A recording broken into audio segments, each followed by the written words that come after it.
molecule structure available right now. Means we have huge database. Only we have to, we have to do the certain algorithm. You have to exploit this data for our use. That is the purpose. Okay. So we have this PDB database. We can download this in 3D format. This is nothing but your lock. This is lock. That is proteins. Now we have to find out the proper drug on that. Okay. This is the COVID-19 proteins 7BUY.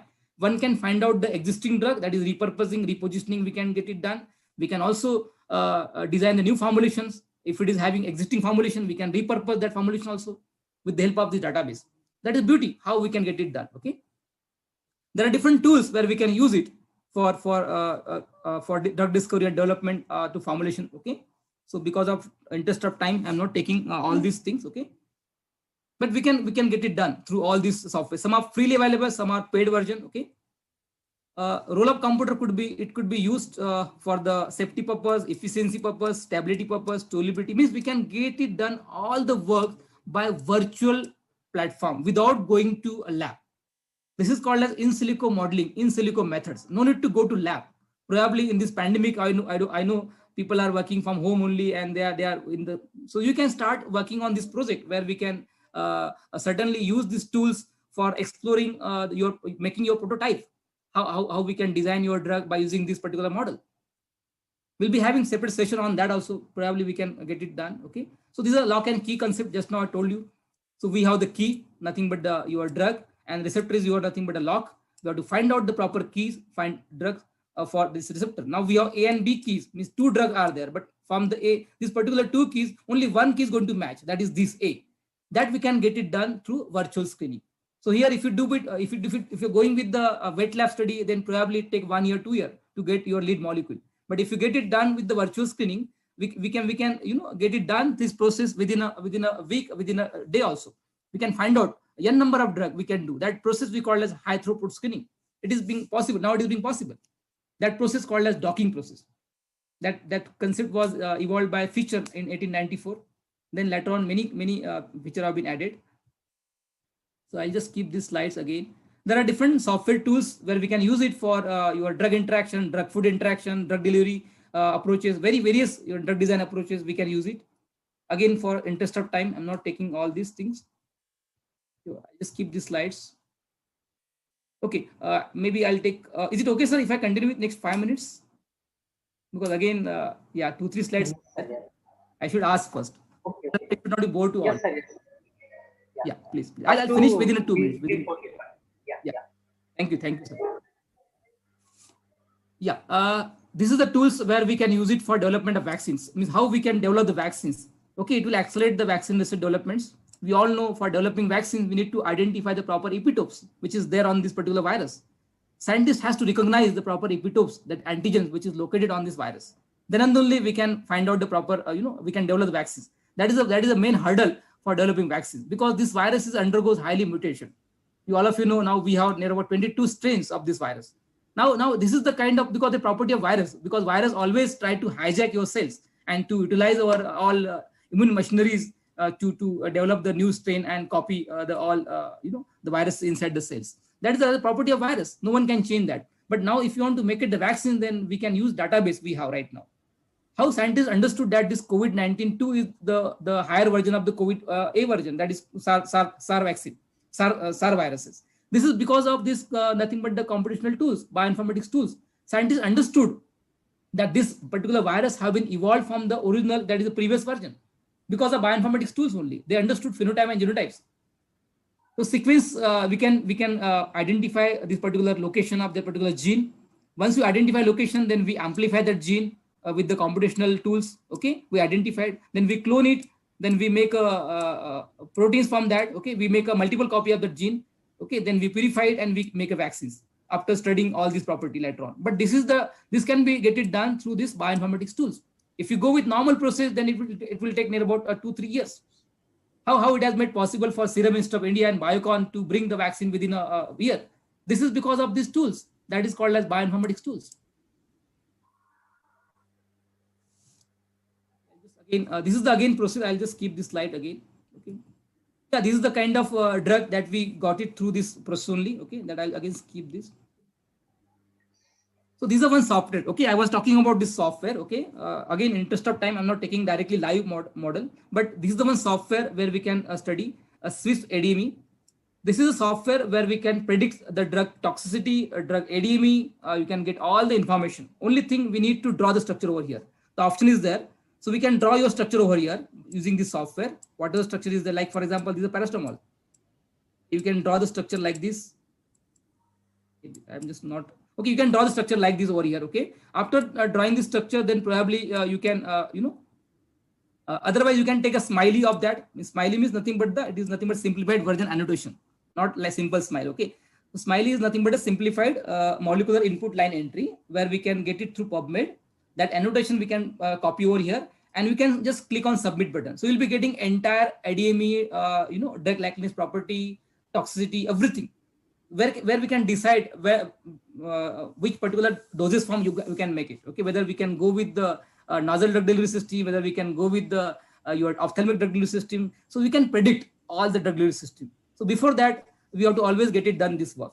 Then and only we can make it that formulation very rationally. So this is the era of omics. We need to understood all these things. Another computational modeling method where we can use it for co-crystal prediction that I'm working on that. Okay, where we can prepare the co-crystals. We can just, why we make co-crystal? Just to improve the solubility of existing drug by adding some hydrophilic polymers. So we can add a polymer, we can take the structure, no need to go with the lab. Okay, you can just get it done on the software. You have to take the structure of that molecule, structure of that copolymer that you're using and just interact virtually. And you can find out the interaction. Okay, through certain, we can say the property we have that is called as anisotropic properties. We can have some algorithm. Based on that algorithm, we can predict whether that particular co-crystal is having the high solubility or not. That we can predict. Means after that, we can directly go with that molecule by directly in vitro study. We can get it done. So this is the way how we can use this in silico approach, computational tools to solve to address your all of pre-formulation part in drug delivery systems. Okay, again, I'm not using this, again, skipping these slides. Okay, again, interest of time, there are multiple things are there. So this is the one drug, all of you know, this is recently one company has launched a drug by using complete bioinformatics tools, artificial intelligence, without using any wet lab study. They brought one component, one lead molecule into clinical trials. It took near about 12 months. Normally it took near about 5 years to bring one molecule into clinical trial. But here, because of this artificial intelligence, the one company, this is the company name you can see over here. Okay, Japanese company. The drug name is DCP-1181 for this particular disorder. They brought, the drug about normal, it takes 5 years, but they took near about, 12 months. This is the best example of pharmacophore modeling, bioinformatics tools, artificial intelligence. Means time has come now, already it is started. Are we ready for that? That is very important. Maybe you will get a chance to work with this industry. Then probably they may ask, do you have any idea about bioinformatics, cheminformatics, pharmacoinformatics? So this is a way how we can, cope up with these challenges and how we can learn. This one company, I think I told you about that, which launched the product, the first biosimilar products. Okay, means nothing but a generic biopharmaceutical in our words, we can say. First molecule of India. There's a Pune-based company, Engine, where I am the consultant for this company. See, this is the way how we can bring the molecule into market. Okay, so our students are mostly placed in this company, Engine Biosciences. See, so this is the way how we can make ready ourselves for the industries. Otherwise, industry will not take you unless until you have the background, unless until you have knowledge on these particular topics. Finally, I conclude my session. I know it is very lengthy session, but probably I certainly understood. Computational modeling would be one key indicators for development of drug delivery process. One of the new areas is cloud-based services need to be developed for the same. We are moving towards drug repurposing of existing formulation, virtual innovation lab to radically transform how future medicine health services are developed and delivered. Lab to clinic, that is bench to bed, now it is being transformed to clinic to lab. Many diseases are coming from clinics. So now we think about how we can make a medicine, how we can deliver that particular, how we can discover a drug from clinic to lab. That is the future we should know.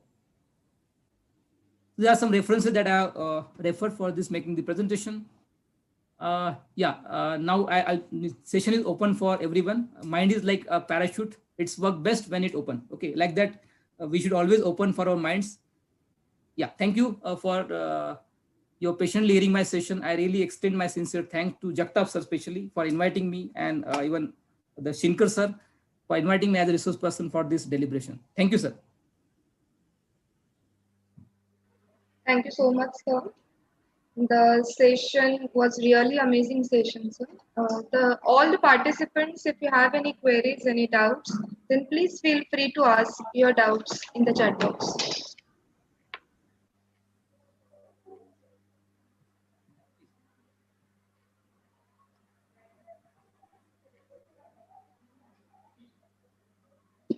Happy to have any questions from audience.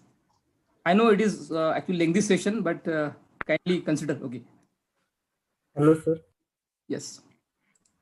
Told about the softwares, na, sir. They are of free of cost, or the any cost is there for that? No, some of the software like SysProd and Admit, they are freely available. Because of interest of time, I could not take them on. But probably you can use. I'll share the link to Shinkar sir. Probably he can share.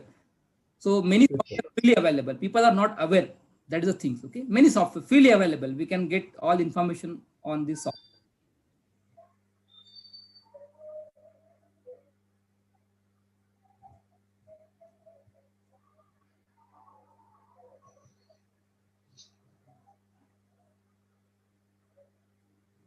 So if you require this presentation, I can share the presentation to the coordinator. Yes, certainly share to all students so they can all benefit it. Okay. Yes, sir. Hi, Paul Shetty, sir. Yeah. Hi, this is Harshad Kothawade. I am one of the next speaker.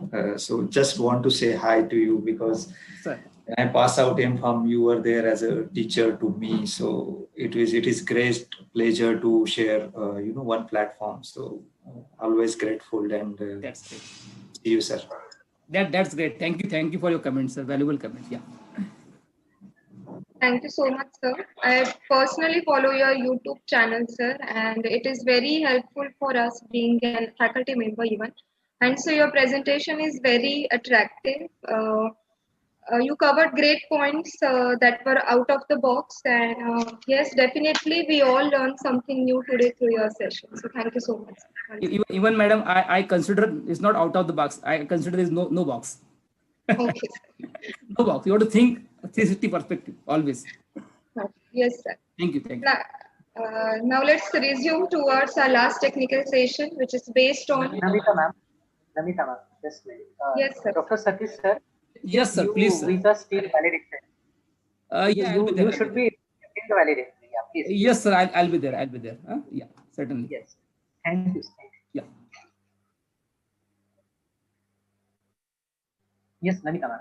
Over to you. Okay, now let's resume towards our last technical session, which is based on role of regulatory affairs in the formulation development. The resource person for this technical session is Honorable Dr. Harshad Kothawade, sir. To chair this session, may I request to Ms. Aishwarya Parak ma'am, Assistant Professor, Department of Pharmaceutics, to introduce our today's resource person for this last technical session, Honorable Dr. Harshad Kothawade. Over to you, ma'am. Thank you so much, ma'am. Okay, now we are towards the last technical session of today's one-day national symposium, that is role of regulatory affairs in formulation development. And it gives me immense pleasure to introduce our resource person for this session, Honorable Dr. Harshad Kothawade, sir. Sir is Director, Country Head of Regulatory Management and Trade Compliance, Merck Limited, India, based at Mumbai. He is accountable for Merck India Limited regulatory compliance activities, including regulatory affairs, regulatory management, trade compliance, and import-export operations. Sir is doctorate in pharmacy and has done masters in pharmacy in pharmaceutical science and has pursued MBA from Pune University, India. Sir has completed his B.Pharm in the year 2006, M.Pharm in 2008, and PhD in 2019. Sir has more than 15 years of experience in regulatory management and trade compliance in pharmaceutical and life science industry. He is expertise in all regulatory and compliance activities for countries like US, Europe, Canada, and the rest of the world, including Indian market. His prime focus is to make regulatory and trade compliance function as business enabler and change entire business perspective towards regulatory and trade compliance by interpretation, implementation, and adaptation of Indian regulation from business perspective in compliant way. In Merck, he has led significant progress in the development of regulatory compliant culture, established foolproof regulatory management system document, improved delivery performance in international inbound and outbound. This has resulted in significant business impact in terms of supply chain cost saving and additional revenue by solving problems and capturing opportunities. Welcome to you, sir. I would like to hand over this session towards Dr. Harshad Kothawade, sir. Over to you, sir. Thank you, Aishwarya ma'am. Thank you. And thank you for a great introduction. And I have given, I think, lengthy introduction. It was taking too much time. No issues. I know like final year students and many faculties are audience for this session. So I will not give that much details about all those things. So my basic purpose here for students to understand what is regulatory affairs and what is its role in formulation development. And I will make a very simple presentation, which we are doing in corporates really. And this is really appreciable that we are getting such opportunities in academics also to speak on behalf of industry. So special thanks to Shinkar sir, who invited me for this forum. And I really felt when I was also a student that there should be some, collaboration between industry and academics. So I can take this as one of the, initial step out of same. And definitely for this college where my friends like Shinkar sir are there, so we can offer some good things from corporates also, like some placement help or something like that for students also. So just to give some heads up from corporate perspective. So I'm just sharing my screen. Please let me know once you will be able to see my screen. Are you able to see my screen now? Yes. Yeah.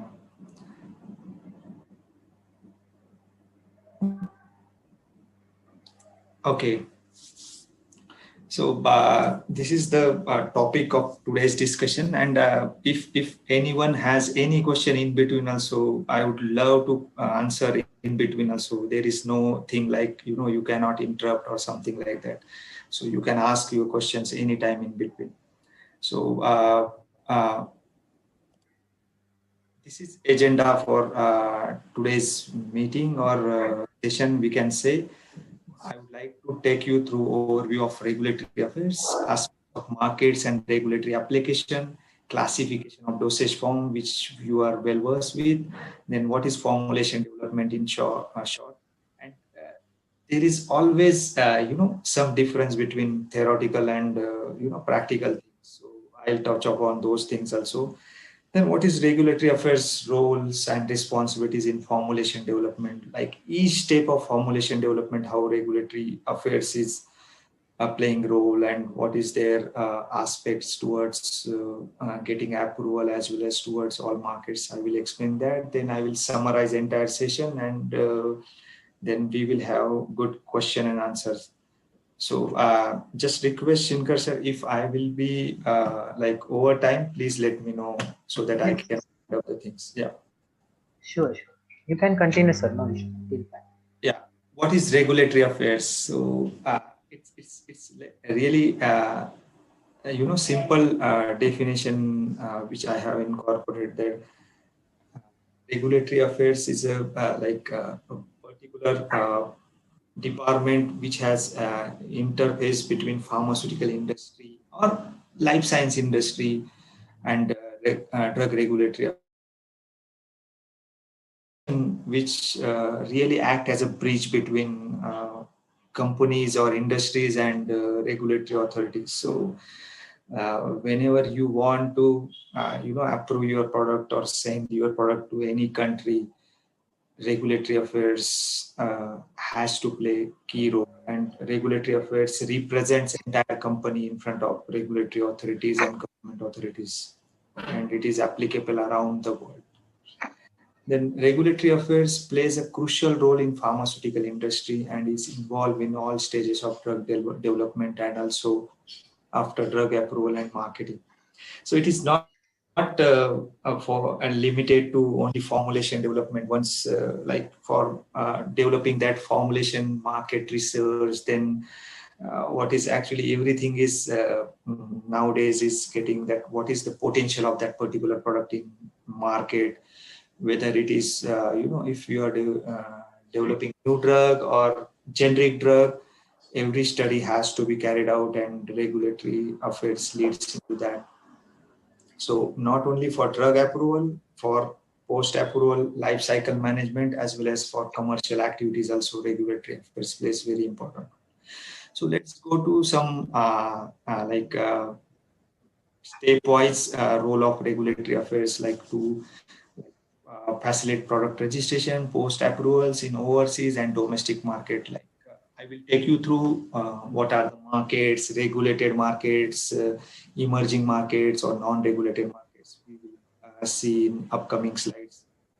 So regulatory affairs basically facilitating that product registration, post-approval, life cycle management, etc. in both the markets.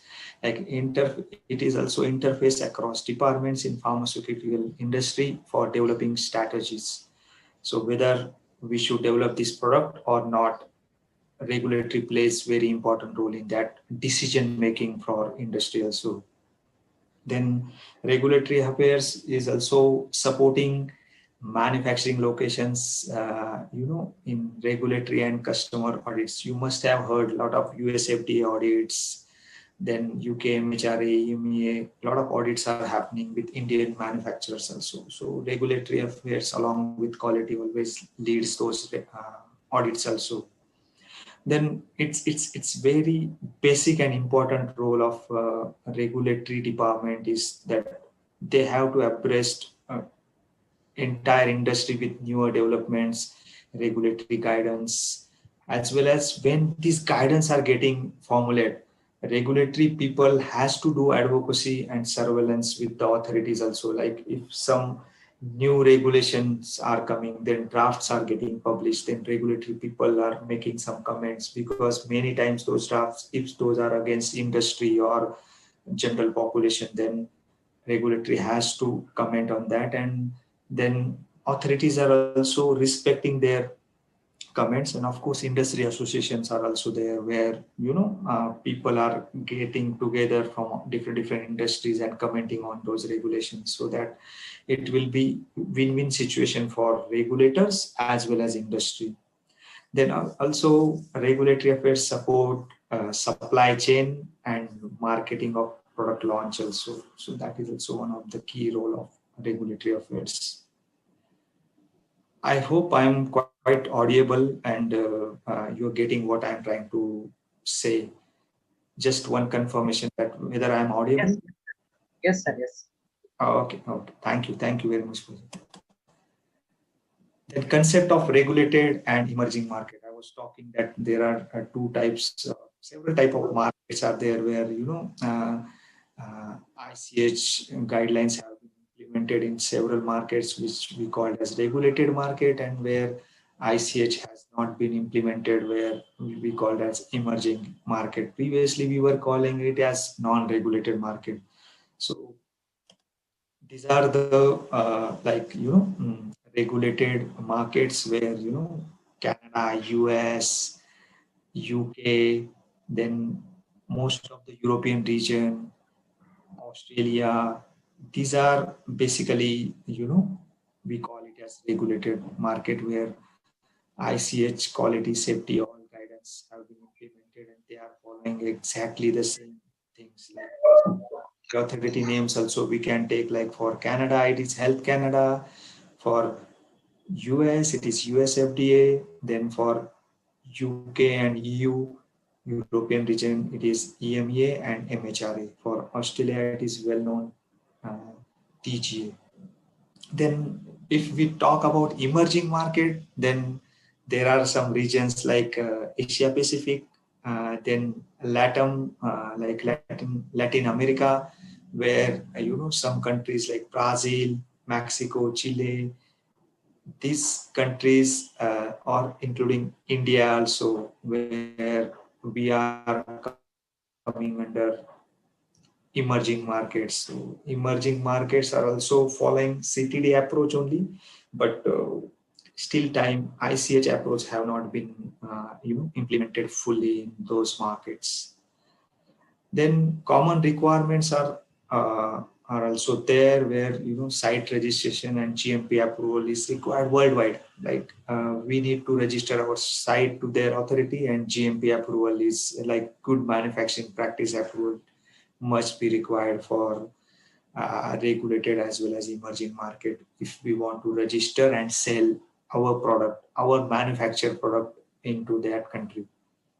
Then other requirements for regulated and emerging markets, like submission formats, like authorities are very critical on those, like some electronic common technical documents, then common technical document, then ASEAN common technical document, and country specific checklist and requirements are always there. Then if products are generic, like you must have heard that there is some products which are novel products, which where we did basic research, then all clinical, non-clinical trials have been conducted, and then that product is getting launched into different markets. So that is quite lengthy process, which actually taking from 8 years to 15 years of time. Then also another type where we are developing generic products and we are submitting those. For submitting those, we have to compare those products for clinically also with innovator products. Then we are conducting bioavailability and bioequivalence studies. Then clinical studies are required for new drug development. Then regulatory authorities and applications, if we call, like what are the concepts or utilized in US FDA applications, EMEA applications, and then country specific application, where Australia or some other countries or India, where their particular checklists are there. And when we talk about US and Europe, I'm specifically covering these two regulated markets here, where most of our Indian organizations, Indian pharmaceutical organizations, are aiming that, okay, it's always dream or aim of Indian organizations that if we would have some at least generic products into US and Europe market, then there will be good profitability, as well as we can serve their community also. So for US FDA application, there are types of application, where investigational new drug application, then new drug application for after IND, you have to file NDA for new drug, where that drug is not available previously into market. Then abbreviated new drug application, which is known as ANDA, where innovator product or new drug is already available and registered with US FDA. We have to do equivalent study with that product, and we have to file that ANDA. Then of course, one of the emerging area, or we can say now need of the hour is biological applications, biosimilars, or biological products, where a lot of things are emerging in that. So that application is called as BLA, biologic license application. Then for EMEA also, like we can do standalone application, generic application, hybrid application. Then I was talking about biosimilar, like similar biologic application, then well-established use application, fixed dose combination application, informed consent application. So multiple type of applications are there. And for other countries, like generic, new drug, and orphan drug applications, these are the mainly three types of applications in those regulatory authorities. Then when we talk about this, sorry.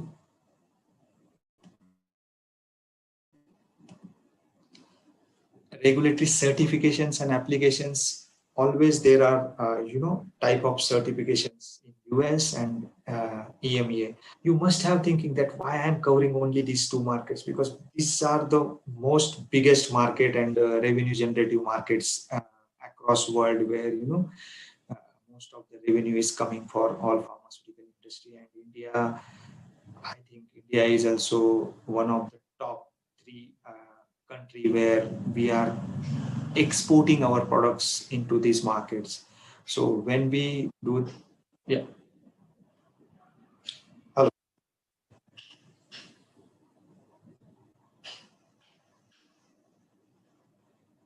Okay.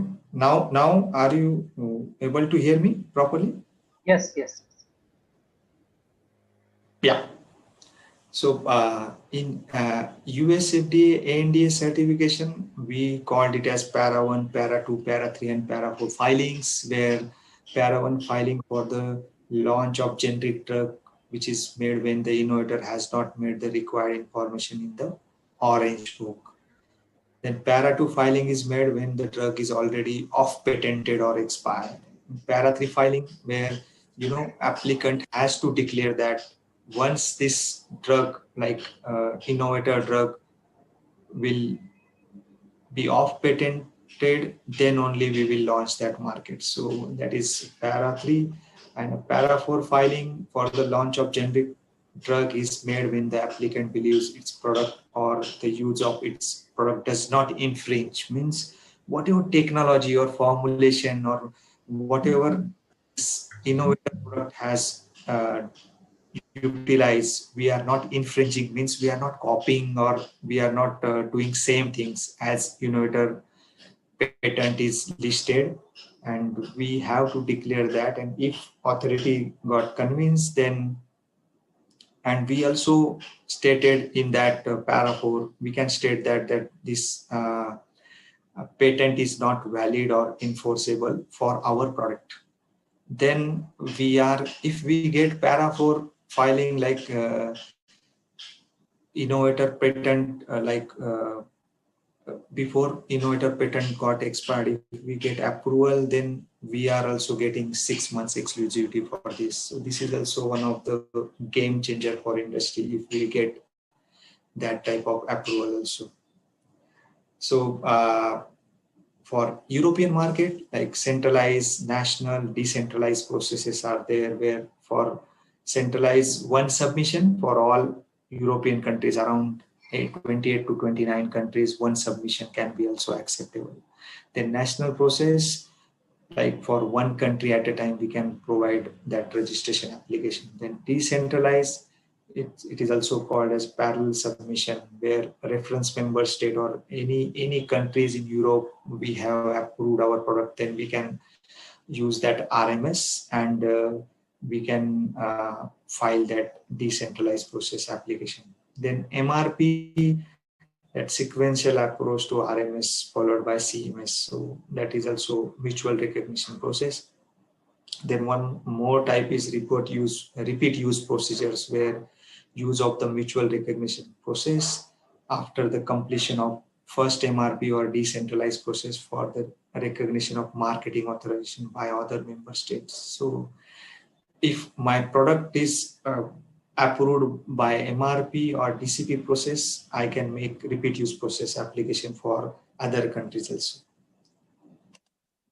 Then details of CTD module, like and guys, this is very important, that you will not get this type of things in your general syllabus. And in Master of Pharmacy syllabus, there will be a regulatory affairs topic where some things are getting touched upon that, but in BPharm, at least you will not able to see such kind of details for regulatory affairs. So please give your attention, and afterwards I will provide this presentation also, so that you can refer at any time, same presentation.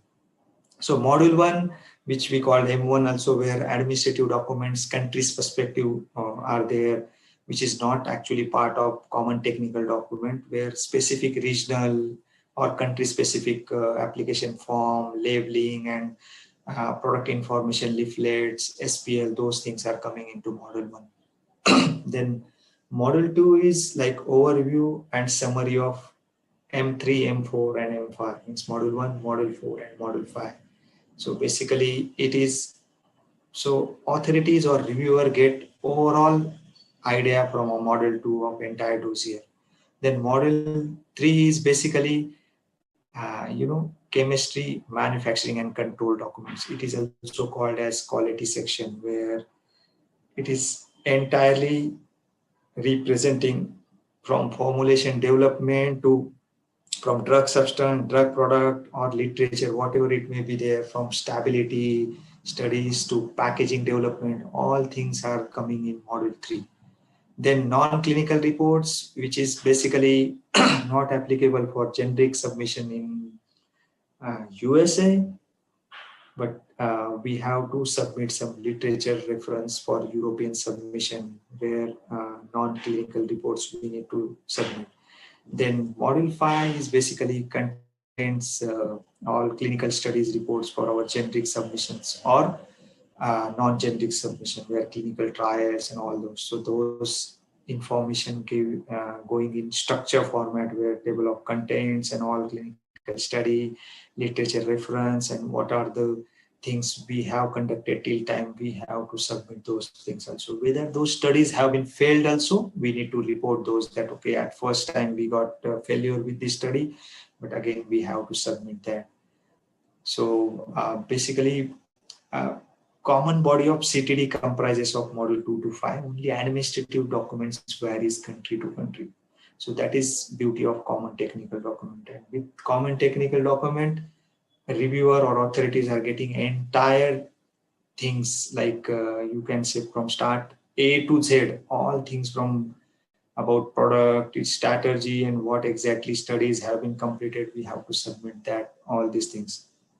There is one big difference between US submission and Europe submission. In Europe, as compared to US, information required is quite lesser, but for sending products into European countries, there is always qualified person. So once we export our product from our country to Europe, there is QP, that qualified person is testing that product in that country, and then only he releases that batches. Of course, our QA is also releasing those batches in industry, but that is additional step for European countries.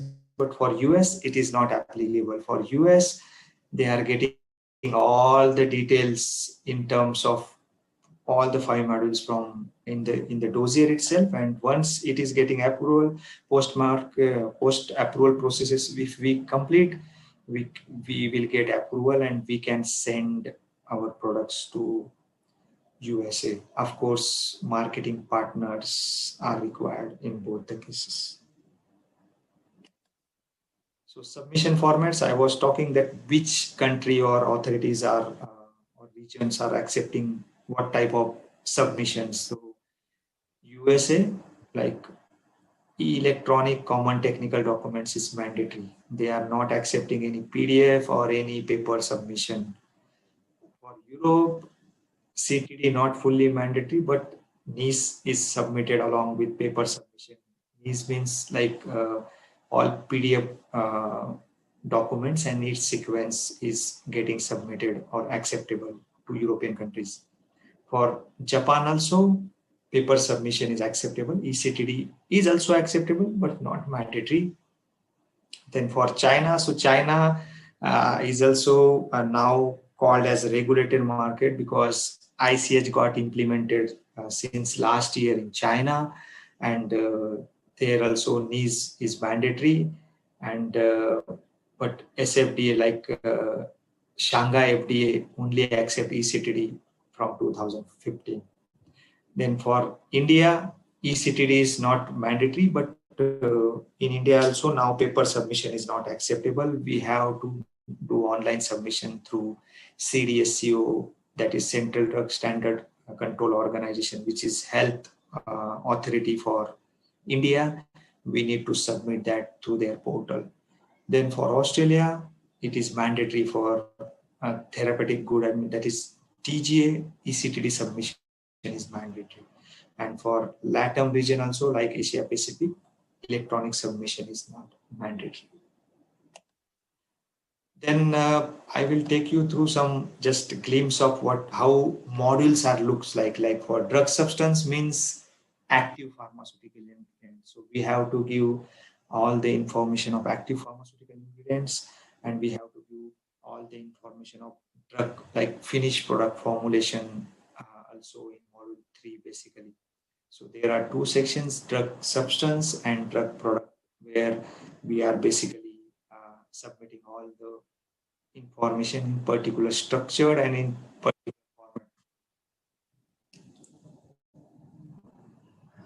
format. Now it's okay. Sorry, I don't know, but nowadays everybody is working from home mostly and utilizing internet like anything. So this type of problems are happening. Then for drug substance, drug product, I was mentioning we have to submit everything in structured manner.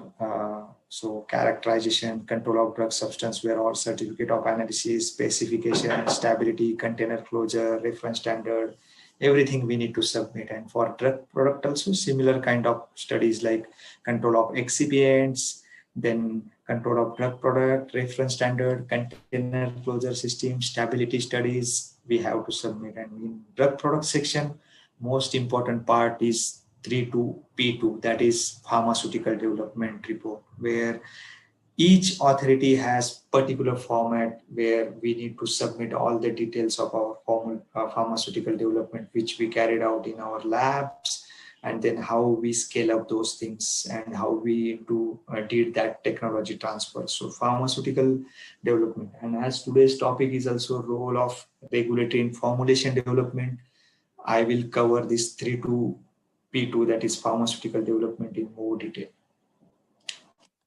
So classification of dosage form, you all know, basically there are several types of formulations: internal, that is oral, capsule, tablets, oral liquids, then parenteral, where liquid, lyophilized form, then IV, intramuscular, then intraarticular, subcutaneous, then topicals are there, cream, ointment, ophthalmic solutions, then nasal inhalations, powders and drops. Then today's like focus is also on novel drug delivery system, where gene therapy, cell therapy, lot of like you must have not heard about gene therapy and cell therapy also. Like we are as a Merck also working on those topics, where when in future, when genetic problems would be there, genetic diseases can be also cured with the help of that gene therapy and cell therapy, where directly treatments will be available into genes of human beings. So that type of advanced research is going on, and Merck is also one of the leading innovator in that. So if we talk about NDDS, where carrier-based targeted DDS, then liposomes, micelles, microspheres, nanoparticles, virosomes, then transdermal drug delivery system, transdermal patches, laser-assisted drug delivery systems, sonophoresis, then mucoadhesive systems, then osmotically controlled drug delivery systems, and drug devices, where now in India also these drug device regulations are quite stringent, where a lot of regulations have come recently also for medical device and in vitro drug device. So these are, we call it as novel drug delivery systems. Then formulation development. What is formulation development, and what is aim of formulation development? So simple 2 lines I have mentioned here, that formulation development is a key area of product development that can determine patentability, life cycle, and ultimately the success of pharmaceutical product. So whatever we are going to produce, everything has to be decided in the step of formulation development. The aim of development is to design a quality product and its manufacturing process to consistently deliver the intended performance of the product. So that is basic aim of formulation development, and a lot of techniques like quality by design and all these have been introduced in last 10 years. So that also strengthens, why quality by design, that we must have heard. I would like to quote one example. You must have visited, that hot chips, their vapors are always of similar taste, and they are like what they are exactly doing, that their quality of vapors is always similar. So they must have taken some care while developing those vapors, or quality of potato or something like that. So that's where their results are always common. So that type of approach now pharma industry also adapted from last 10-12 years, where this quality by design concept has come. Previously we were doing quality by testing, like once you develop, we are testing and then we are confirming, oh, now it is as per our specification. But now we are developing our formulation by implementing quality by design itself in the beginning. So chances of failure are very rare because we are taking care of all the things at the beginning during development only. Then importance of formulation development, I will not go into detail, but I would like to cite these things, that the information and knowledge gained from development supports scientific understanding of the design space, specifications and manufacturing controls. Then aspects of drug substance, excipients, container closure, and then it is always manufacturing process which is very important to determine the control and the strategies to justify each limit or attributes. Then risk-based regulatory decisions help in manufacturing process improvements, a reduction of post-approval submissions, because once we approve something, if our formulation is robust, we need not to do more post-approval changes. If something is getting changed or product sometimes show some different behaviors or some stability issues, so real-time quality control leading to a reduction of end product release testing. Then critical formulation attributes and process parameters are generally identified through an assessment of extent which their variation can have impact on the quality of the drug product. So attributes or range have been decided earlier, and that's where formulation development department or formulation scientist is playing very, very important role.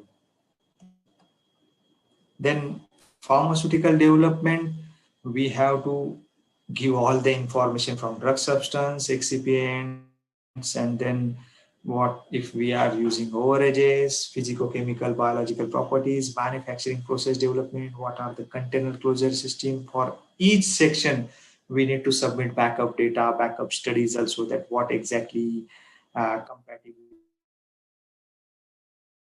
studies or what are the attributes you are deciding.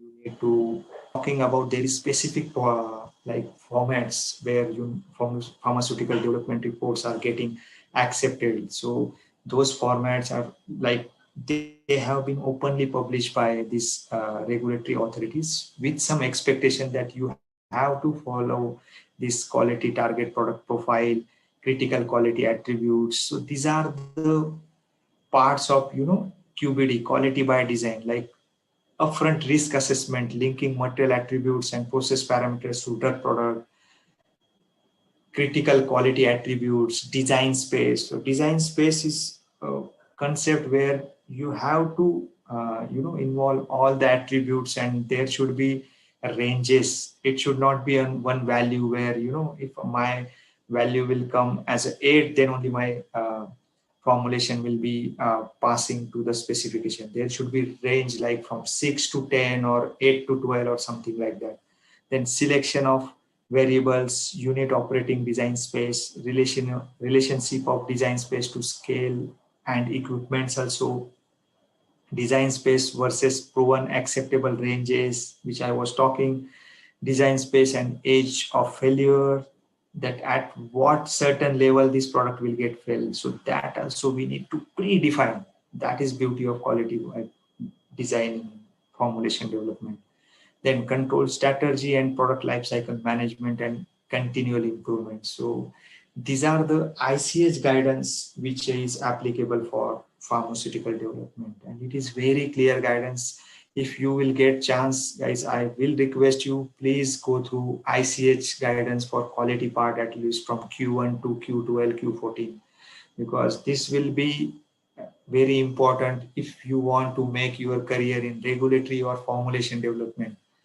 You have to define those, have to have knowledge of those ICH guidance. Then in this slide, I would like to speak on regulatory affairs roles and responsibility in formulation development. That in formulation development also there are several steps. Like I will take overview of same, and these are high level things. I don't want to go into more details. So like characterization and pre-formulation studies, you must have studied in third year in Sutix or second year in Sutix. I don't remember exactly, but pre-formulation, all those topics are there. That must be there in final year also. So in that what regulatory affairs department is giving exact contribution, that they are giving all guidance about innovators, then regulatory guidelines, then dissolution database, excipients limit, at what limit you can add those type of excipients and other guidelines. So while doing characterization and pre-formulation study, only regulatory starts giving their inputs. Then for formulation development, like for regulatory is contributing in quality attributes of API and excipients.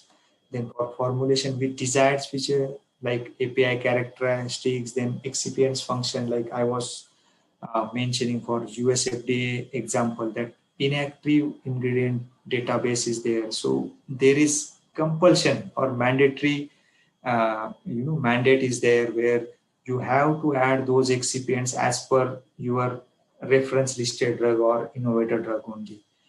If you want to go beyond, then you have to use 5(2)B application, or it can be converted into NDA, or you have to have strong justification where excipient toxicity, safety, all those data, efficacy data will be required. Then in critical quality attributes, QTPP design space, everywhere regulatory plays important role by giving proper guidance, country specific guidance to formulator while developing that formulation. Then in clinical study, bioequivalence, bioavailability studies, then pivotal batch and scale-up formulation, that equivalency, then clinical study, BCS classification, all those information have been provided by regulatory department. Then after all studies are positive, then registration and licensing, like dossier submission for marketing authorization approvals for each country. That is the key step for registration of any product into any country. Then marketing of the product, label finalization, product launch, then listing of our site into different authorities where we want to register our product, then structured product labeling, PIL, everything is getting finalized by regulatory affairs department. Then post-approval changes also, like can we do this change, or we want to do some changes in parameters in formulation, or do some changes in formulation. So regulatory department is supporting on that, whether you can do or not. For that also, a lot of guidances are available from different regulatory authorities. Then renewal of licenses, again, license application, life cycle management, whether it is minor change, major change, then prior approval supplement or CB30 or type 1, type 2 changes for Europe, everything has been handled by regulatory affairs. Then this is like some regulatory role, pre-formulation and characterization, what exactly they are doing, where they are searching details of an innovator product, then where they are getting excipient detail, product information, leaflet, label, storage condition, packaging components for reference listed drug, then details on excipients. So these are the different sources or regulatory, you can say, sites where we can see those. I have deliberately incorporated this in this presentation so that you people can also visit that and study those things, that okay, what exactly is available, like dissolution method database is also available, then in an inactive ingredient database is also available. Then we, as I recommended earlier also, ICH guidelines and respective region guidance as per product need. Regulatory is always updating their self and doing regulatory search always. That is basic job of a regulatory department. So I urge all of you that if you want to pursue your career in that area, please be familiar with all these things, and this will be really helpful for your entry into industrial arena also with this.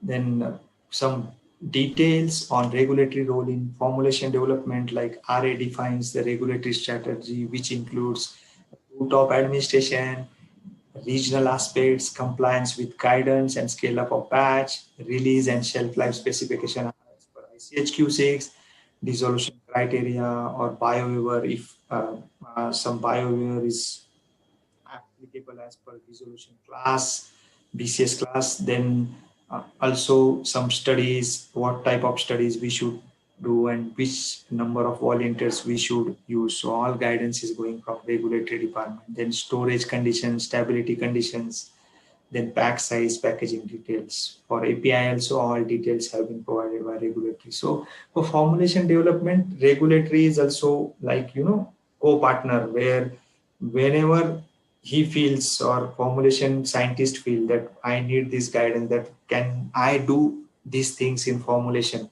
steps and also he is always consult with regulatory, and regulatory peoples are always supporting from that perspective. Then with desired features, if we see what is regulatory role in formulation, like review of QTPP, review of CQA, risk assessment time, because we have to see products life cycle management also. We have to take this what we say approvals, prior approvals also while doing those changes if product is approved. Then guidance support on scoring tablets, sustained release tablet, extended release tablets, entry coated effervescent tablet, test masking, what type of justifications or what type of things we can provide. Then different studies are available for score tablets, how to keep scoring tablets into stability and all these have been information provided by regulatory departments.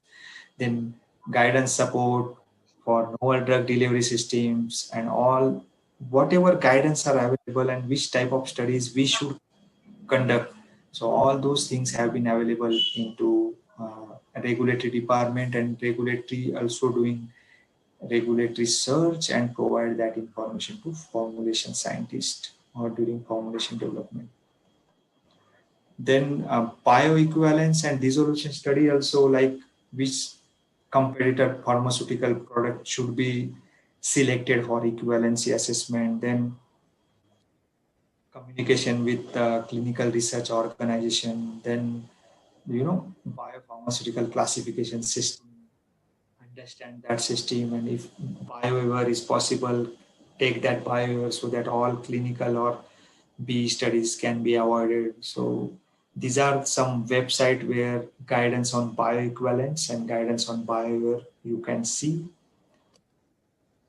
Then on claims regulatory role like registration, licensing, marketing of product, post-approval changes, renewal, and life cycle management. These are 4 categories which I can mention in detail. Also coordination with internal stakeholders, review of documents, dossier submission, deficiency response, test license application. So it's basically formulation scientists cannot finalize anything without regulatory approval. And once regulatory gives go ahead that, okay, you can take this specification or you can decide those parameters. So based on compatibility studies and formulation development report, regulatory and formulation scientists are sitting together and they are, deciding all those things. Then strategic direction for developing the product label, package insert, licensing with legal department for branding of the product if we want to have trademark or something like that. Then post-approval changes, classifying the changes as a major or minor, very critical activity. So whatever changes scientists want to do, whether it is major change or minor change, we need to classify, like regulatory people need to classify. Then evaluating the impact on product, arranging the documents to support the change and further submission. Then renewal and life cycle management, I have already explained. So these are very critical things which this is the, I can put those 4 buckets where regulatory role is highlighted into formulation development. Then these are key summary part. I think I'm on time. This is my last slide of my presentation where I want to summarize this session with that collaboration of regulatory affairs and formulation development resulting to robust, stable, and effective formulation. If formulation guy is going in south direction and regulatory guy is going in north direction, then that formulation will not get formulated and that product will never come into market. That confidence I have, because these 2 departments or these 2 people have to go hand in hand.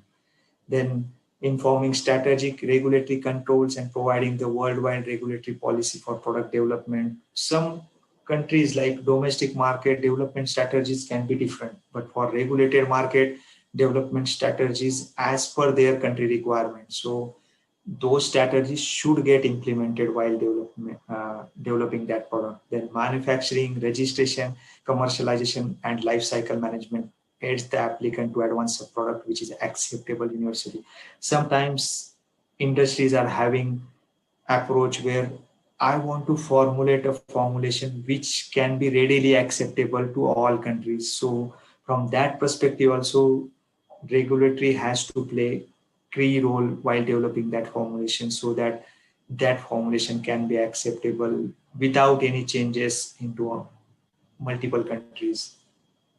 And regulatory has to ensure that projects are planned, executed in timely manner and fasted authority approval, because if I'll get approval, then only that product can get registered into that market, and then that product a company can sell into that market, and then only revenue can start, and then only companies can grow or patients' needs can be fulfilled. So that is very important.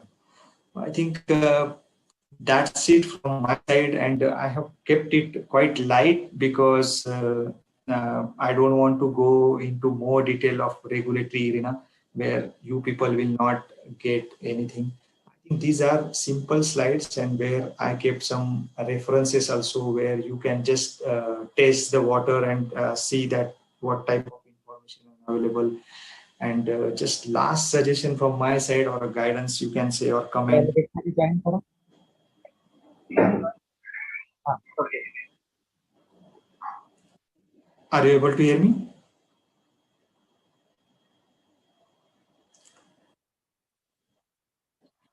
Now? Yeah, so for all students, I would like to comment or give one suggestion that please complete your, you can say B Pharmacy, and then please enroll or take admission to M Pharmacy also looking at current, corporate scenario, if you want to get placed into departments like regulatory affairs or, formulation development, then minimal criteria many times is, master of pharmacy, and where you will get this knowledge of formulation development as well as, regulatory affairs. So I think that's it from my side. Now, floor is open for questions, and I want more and more questions from participants because this is somewhat new topic for all of you. Before moving to question and answer session, I would like to thank sir for sharing with us such immense knowledge regarding regulatory affairs and how it plays an important role in the formulation development. Sir has explained many things from which I would like to mention few. Like sir has explained the role of regulatory affairs like product registration, marketing for product launch, support to supply chain. Sir has also told about the concept of regulated and emerging market, then common requirements for regulated and emerging markets like site registration, GMP approval. Sir has also told about the regulatory authorities and applications, regulating certification and applications, then details of common technical document modules, where we understood that module 2 to 5 form the common body of the CTD. He has also explained the submission formats, that is type of submission for each country. Then he explained the classification of dosage form and formulation development. And sir has also spoke on the regulatory affairs role and responsibilities in formulation development. So overall, sir has provided us with a valuable and impactful session, knowledge of which will be useful for us for future perspective. Once again, I would like to thank sir for this wonderful session. Now, I would like to request Ms. Namita ma'am to proceed with the question and answer session. Hello, am I audible? Hello. Yes, ma'am. Yes, you are audible. Dear participants, if you have any queries related to this session, please mention your doubts in the chat box.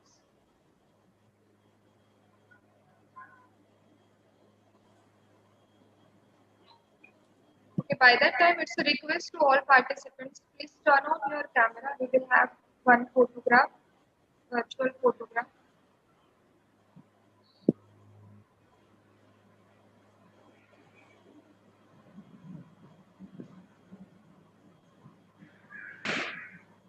Sir, I'm audible? Hi. Okay. I just wanted to say that just minimize their presentation view. So I take. I stopped sharing. Yeah.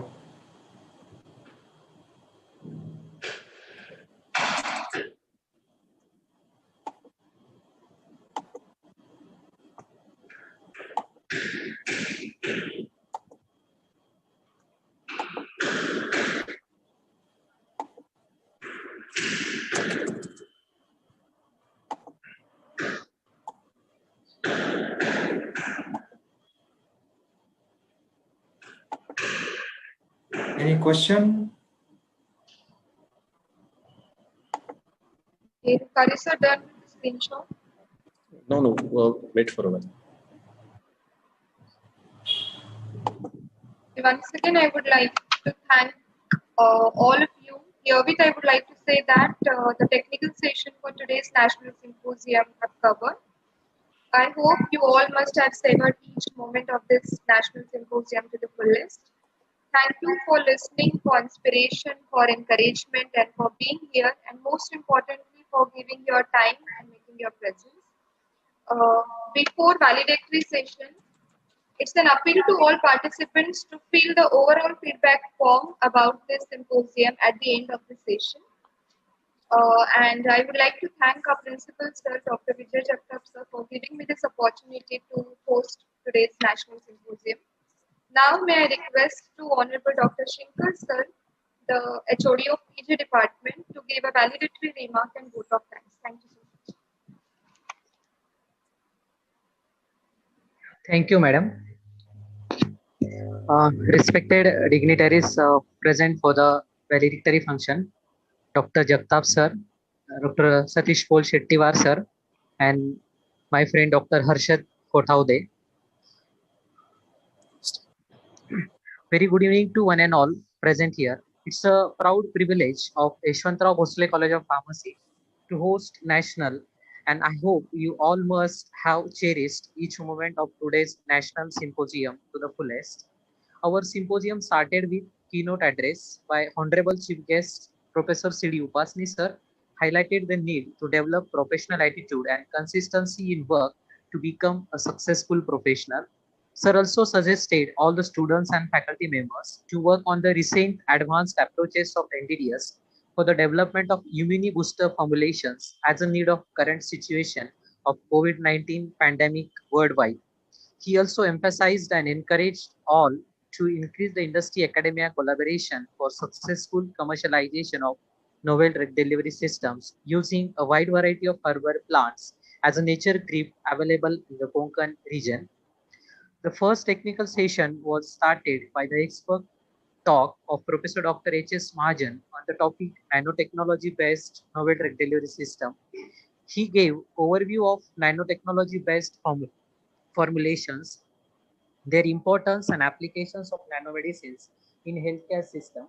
Sir also discussed the contribution of Indian companies in the development of nanomedicines and opined that the future market will be for the nano formulations. Dr. Bhushan Rani delivered a talk on the recent advancements in novel drug delivery system. He discussed the advantages of NDDS over conventional drug delivery systems. Sir also discussed the challenges associated with it and emphasized that NDDS stretch the drug delivery can be a promising means of delivering drugs for extended period of time.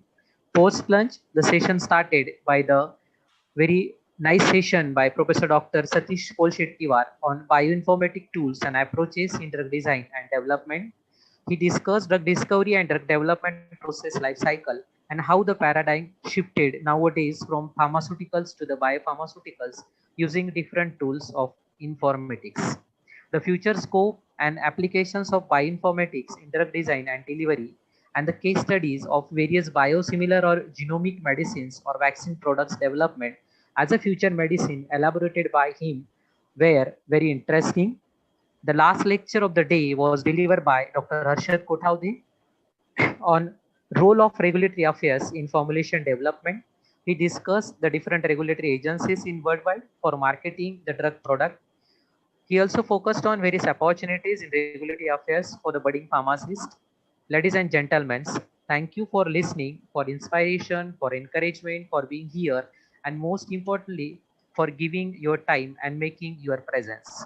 Now, moving towards vote of thanks, it's my privilege to propose a vote of thanks speech and acknowledge the contribution of those who worked really hard to make this symposium happen. I, Dr. D.M. Shinkar, Organizing Secretary, on behalf of YBCP and the entire fraternity of the institution, first of all, extend my most sincere thanks to the Almighty God for making today's event a resounding success. With His blessings and grace, we are able to make this event what it was. Now it is time to thank each and everyone. First of all, I would like to thank our Chief Patrons, Executive Chairman, Honorable Mr. Achyut Sawant Bhosle sir, and Mrs. Asmita Achyut Sawant Bhosle ma'am, Chairman, for encouraging us to arrange such type of events. Your thoughts have enlightened our minds and have shown us a new path every time for the development of our institution.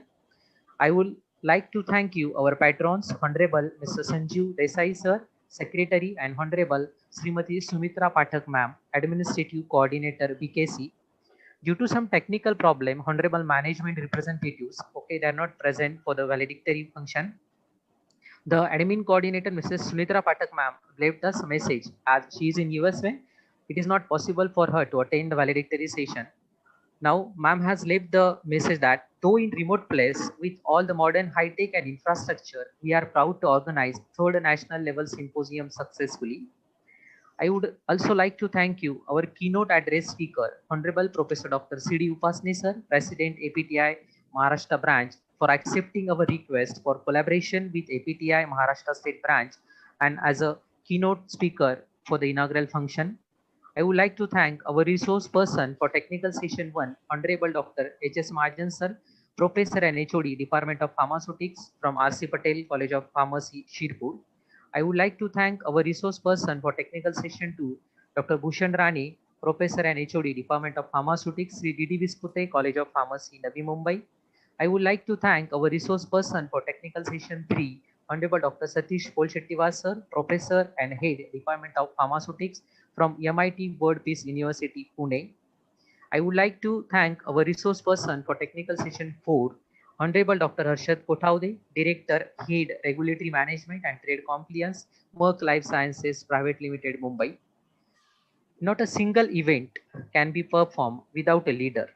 It was a great opportunity for Department of Pharmaceutics and all my teammates to perform under the guidance of Honorable respected Dr. Vijay Jagtap sir, founder, principal and convener of today's National Symposium, for his continuous support and encouragement to make this event successful.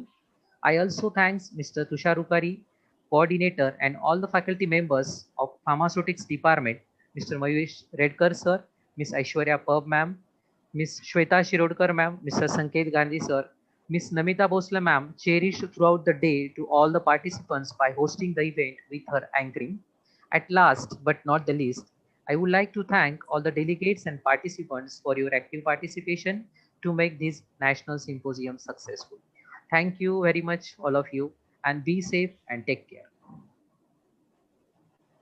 Okay, thank you, all of you. Yes, Dr. Arshad. So Avinash Rane is with you in Merck? Avinash Rane? No. I think he's in which organization? Rubicon. Okay. I thought he might be there only in Mumbai. So he is my student. Okay, Avinash. He's in Mumbai. Mm-hmm. Okay. Okay, that's good. Yes, Satish sir, thanks once again. The sir, program it's my pleasure, sir. It's my pleasure. Yes. Program is officially over. Okay. खरंच छान वाटलं sir तुम्ही under your leadership all the teams has worked very nicely and very painful. They are taken a lot of pain to make this event more success.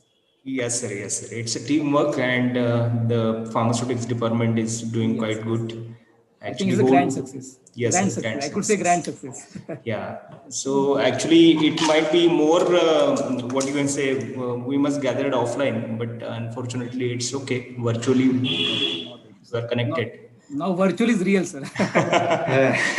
Yes. No, and one more submission I said, Dr. Vijay. Basically, nowadays I roam across like these forums and all, but like for academics also, like many times I heard from teachers and students like there is no scope of like if we do M.Pharm or something, after B.Pharm do something and that.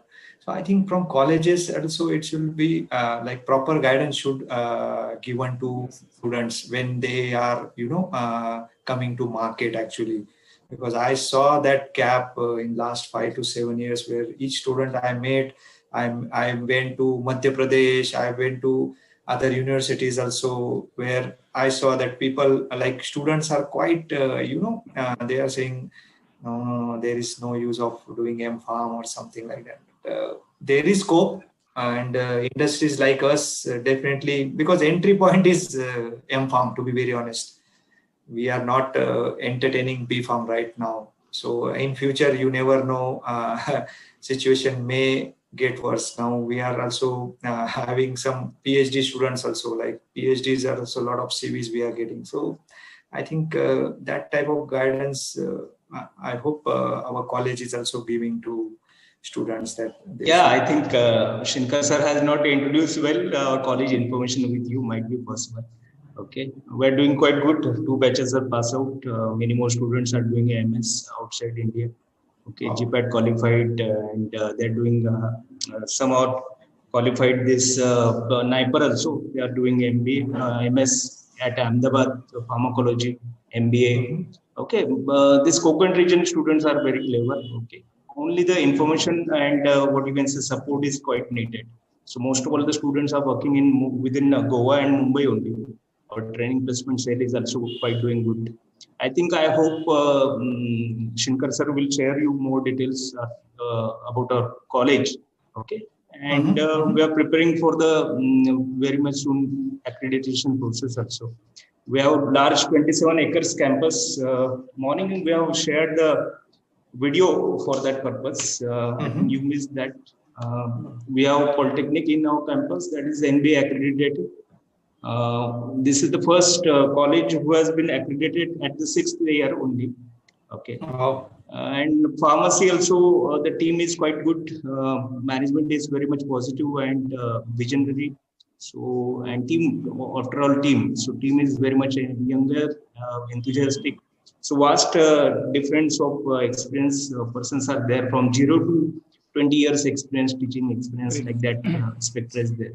So students get maximum exposure. And now they have day after tomorrow GPAT exam. So most of all students have not registered, but most of all the only not degree students, but outside M.Com students, PhD students and faculty were there registered. So from many distant places. So and as per your all the friends who are guiding like Satish sir, Upasni sir, always there for supporting. They are playing the supporting role, and we are doing in that what you can say direction only. Thank you. Great. In case any help needed from industry side, or we are also like 8,000 crore company, multinational company where we have presence in 66 countries. So definitely with other universities, we would also like to if side also please let us know. Yeah, sure. I think Shinkar sir, we must do something tie up with the as sir is saying, and according to that, if suppose placement or whatever the knowledge sharing programs can be done through that. Absolutely. I think even sir, you can tie up with the academy also. Yes, sir. Namita ma'am, can we have the Vande Mataram now? Yes, now we have national anthem.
Yes, Satish sir, you were saying something. Yeah. No, we like industry, academia, industry, academia. Like we can go with academia collaboration. Yes. Going to be helpful. You must be having some facility in Konkan area. You can utilize our Pune facility also. Yeah, that is a win-win situation. Probably we can think on that line also. Not an issue. MIT also always ready to collaborate with certain institutions. Like you are the visionary institutes, I think, under your guidance. Surely, sir. Surely, we have collaboration with the government pharmacy college at Ratnagiri. Okay, that's great. And we have also not on paper but collaboration from the Goa College of Pharmacy, Government College of Pharmacy, yes. And even many more MOU we have done with the industries from the Goa. That certainly required, sir. Certainly required.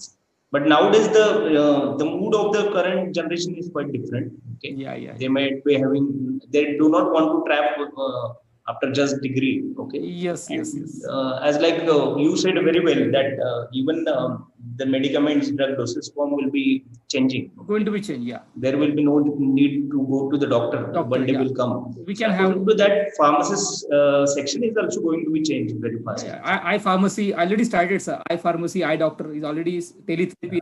Teletherapy has been started. So what our generation has had done earlier, so the same thing we can't expect from this generation. Yes, sir, certainly. They might be having different plan, so we can get the clear idea after 5-10 years. Yes, adaptability is the key, sir. Always we have to always adopt the new technology, like rightly said by Harshad sir also. Okay, yes. So तुम्ही मला sir नका म्हणू, मी MIT चा pass out आहे, first एमफॉर्मची batch. I know Harshad, I know, because now that's the practice. Kuchekar, that's really, it's a great pleasure. Kuchekar sir आले ना? हो. It's a great pleasure, Harshad, to meet you on this virtual background. Okay. नाही, मी actually academics मध्ये जास्त, Chaudhary sir पण मला बऱ्याच वेळा सांगत होतो, पण ऍक्च्युली जायला पाहिजे. आणि आम्ही बाकीचे फोरम्स करतो, इंडस्ट्रीचे, pharma forum, trade compliance forum,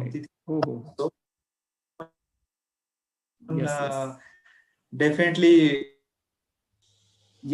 you contribute in academia also. That's the quality of the teacher, how to engage the industry people.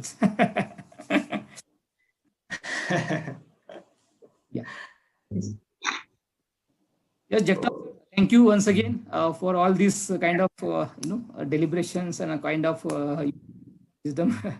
Yes. Okay. Yeah. Thank you. Thank you, Nimkar sir.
Thank you. Bye-bye. Thank you, sir.